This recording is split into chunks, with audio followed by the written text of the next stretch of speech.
Hey guys, welcome to another property showcase by propertycozy.com.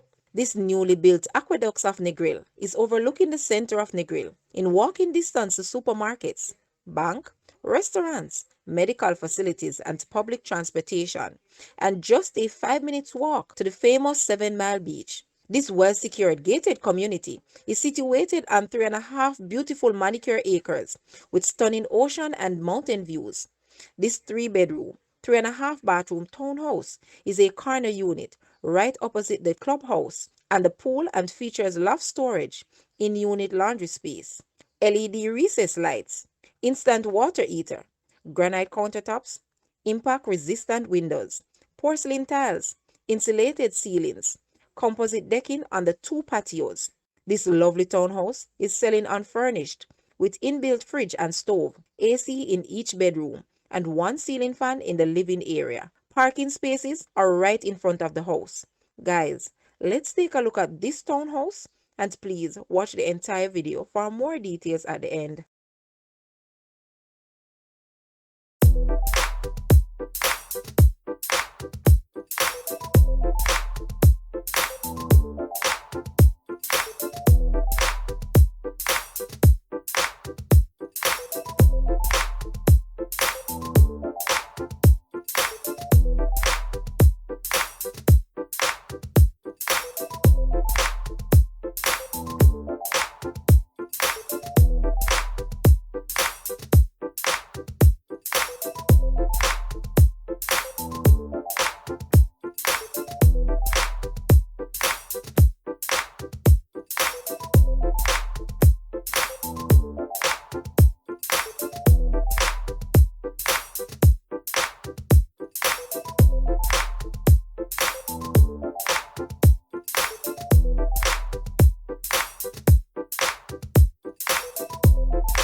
The asking price for this townhouse is US 390,000 or Jamaican $60 million. To purchase or make an offer, please take a look at your screen, or you may visit the description area below for full details. If you like this video, please hit the like button and also share with a friend. Thanks for watching, guys.